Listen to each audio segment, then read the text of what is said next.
What is up, you guys? It is your boy, Brenton Biggers here, and welcome to another video. In today's video, we are going to be talking about Transformers 1, and I cannot wait to talk about this movie, because this might probably be my movie of the year, and I have watched, personally. But before we get into today's video, like and subscribe, and we're on the road to getting to 450 subscribers.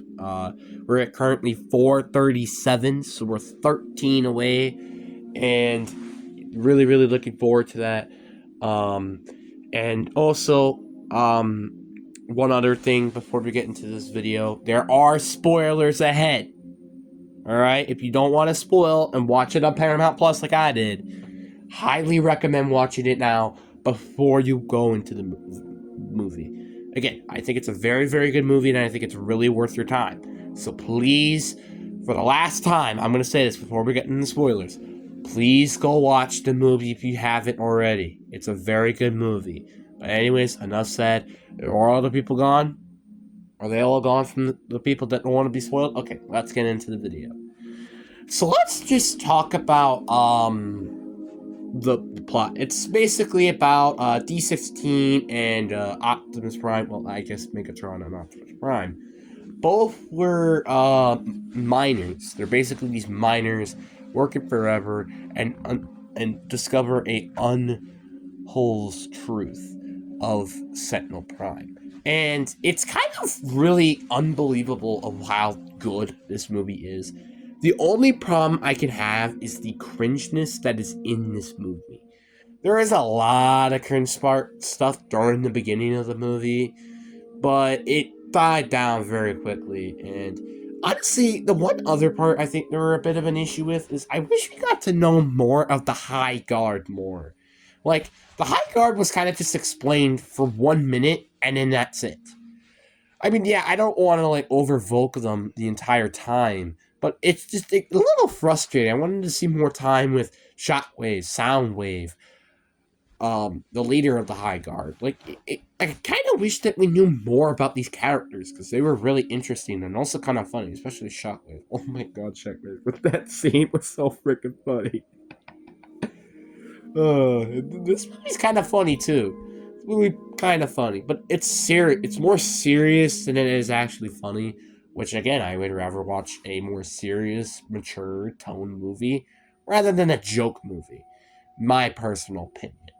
But again, my opinion. You don't have to believe my personal opinion. But now let's just talk about one of the greatest parts about this movie, and that is Megatron. Megatron is such a dog in this movie. I'm not gonna lie, I think he might be my favorite character in this specific movie. And that's weird to say because it's like, wait, what? Megatron? What not Optimus Prime? I'll talk about him in a little bit. But Megatron and his story arc during the movie is, I can't even write a perfect script. It was amazing. The eye color as well was just incredible. I just can't. I'm speechless watching this movie. I'm like, holy cow. It honestly made it believable that you want to be a Megatron. Because, like, he killed Sentinel Prime. But Optimus Prime didn't want to kill him. That was the one problem, though, I did also kind of have in the movie. It's like, it's kind of like this Batman Superman thing. It's like Batman's like, no, we shouldn't kill him, blah blah blah. We should give him a chance, blah blah blah blah. Well, Superman's kind of like, no, he should die for what he did. It's kind of like there's some part to this that you can agree with both sides, but if you really did have to pick one, I would pick the Superman side of things. Like, if we're talking about people like the Joker, Brainiac, all these big villains, like, of course they should die for what they've done. It's like ridiculous.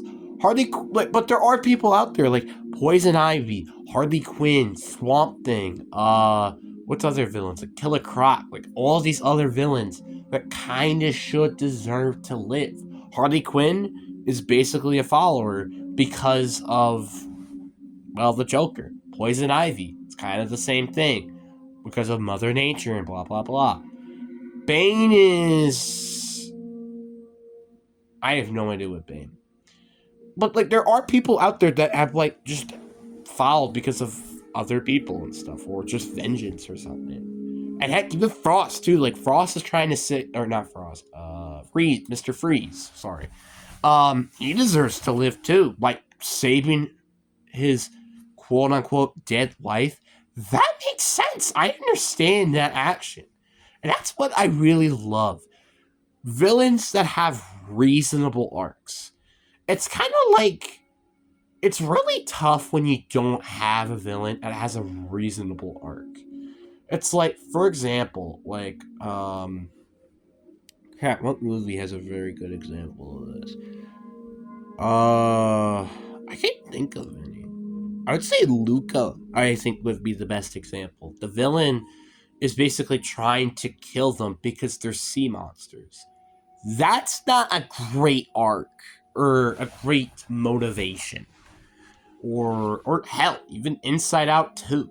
Like Anxiety, who's the quote protagonist in this movie, was definitely like had a very bad reason. Like basically a lot of people call Anxiety the villain, which kind of makes sense, but which just basically tried to make Riley's life perfect. When you kind of can see where there's a little bit of an error to that. So it's like if you have a reasonable arc, really can make this movie feel very special. And that's what this movie did with Megatron. Have a reasonable arc that you can definitely agree aside to, and still gets defeated at the end, but still alive. It's just like it's so unbelievable. It was so heartbreaking when I saw him drop Optimus Prime, because it was like, holy cow, dude. Because it's like his emotions are gone. The only emotion that's there is anger. So he killed Sentinel Prime. He almost destroyed Cybertron, by the way, and then regrouped and will probably eventually once again try to destroy Cybertron. And that's where the live action movies kind of come into play. The one thing I was questioning is this canon? Because no way that I think this is canon. I think this is a completely different story from the actual live action movies. Because the live action movies, Sentinel Prime was alive and then eventually again died to Megatron. But then Optimus Prime killed Megatron during that time. Unless somehow he just got rebooted and then changed his paint color entirely to red, this would make no sense in the story. And plus, it also wouldn't make any sense why he would side with Megatron when Megatron is, well, freaking the one that freaking killed him in the first place. So yeah, I'm kind of convinced that, well, this is probably not canon. So basically no explanation to this. But then I also really want to talk about one of the more important things as well. It's it's just like, what a great job. Honestly, if we were talking about this on its own, it'd probably be a flat 10 out of 10. I'm not kidding. The side characters, I will admit, are pretty irrelevant in the story. Like Bumblebee in this movie, aka B-127, I just didn't like it during the movie. It's just like, it was more of the annoying side character. That's kind of what he was. It was very, very annoying. One of, again, the few things that I really didn't like in this movie.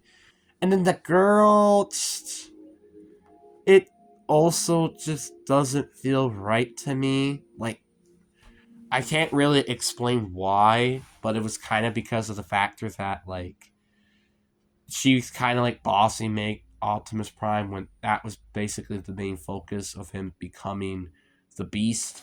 But then it's like, wait a minute, Megatron, isn't he a lower level than her? So it's like, it kind of makes no sense story-wise, because it's like, oh, wouldn't she be able to beat Megatron and Optimus Prime even if he had the spark?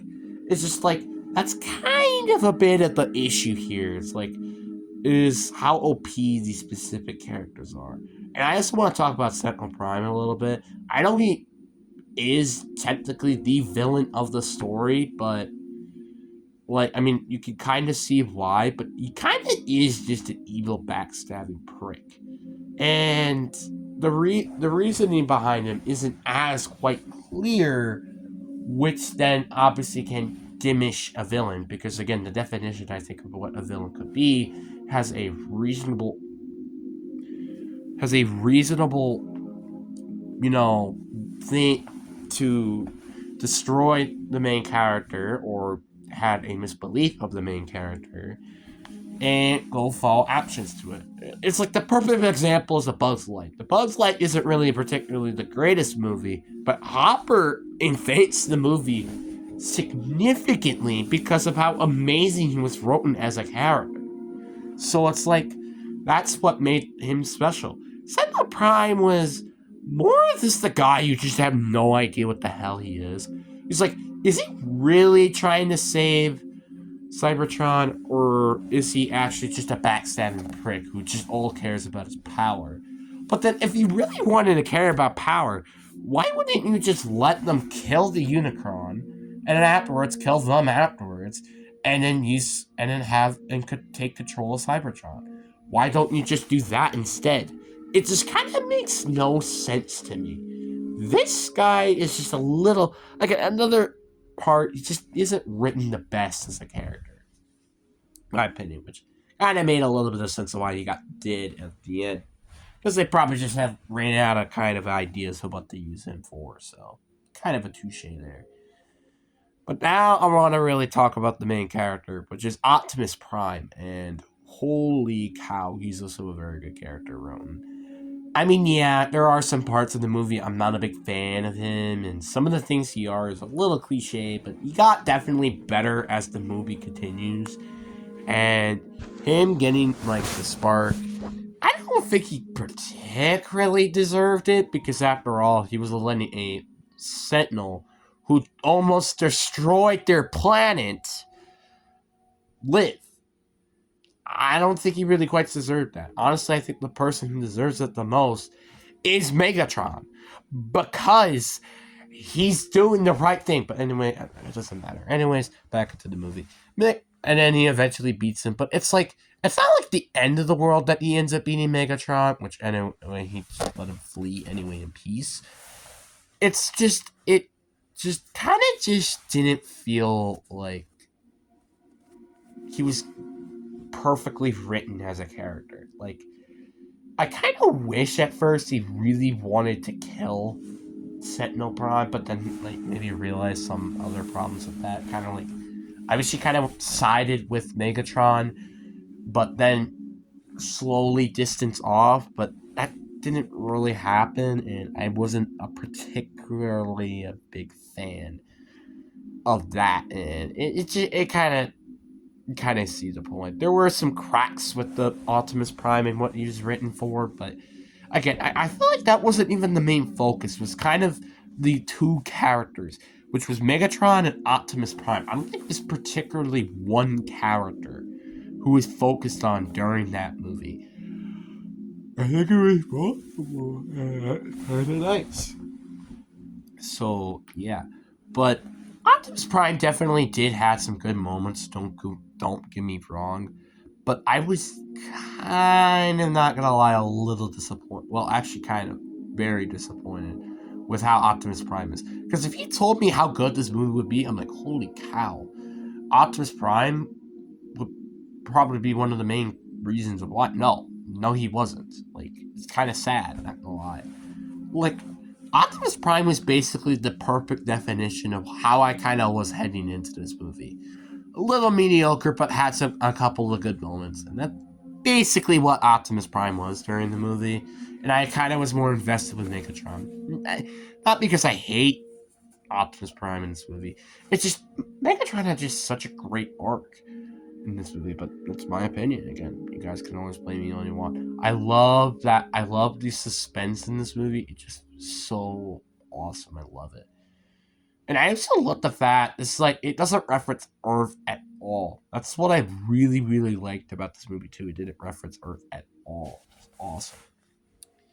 Yeah, what a magical experience. I gotta give this movie an 8 out of 10. Okay, if Optimus Prime was a little bit better written as a character, or just a more likable character, and the side characters weren't quite as annoying or just unbalanced, I think this would arguably be a 10 out of 10 movie, in my humble opinion. And again, obviously the cringe, but I don't really know if this is movie of the year material or not, but it's definitely up there. And it's really making me really want to watch Inside Out 2 again and just really wonder, is this movie better or worse? I don't know, man. That's kind of what I'm looking forward to now, but yeah, but anyways, I really hope you guys enjoyed this video. Peace.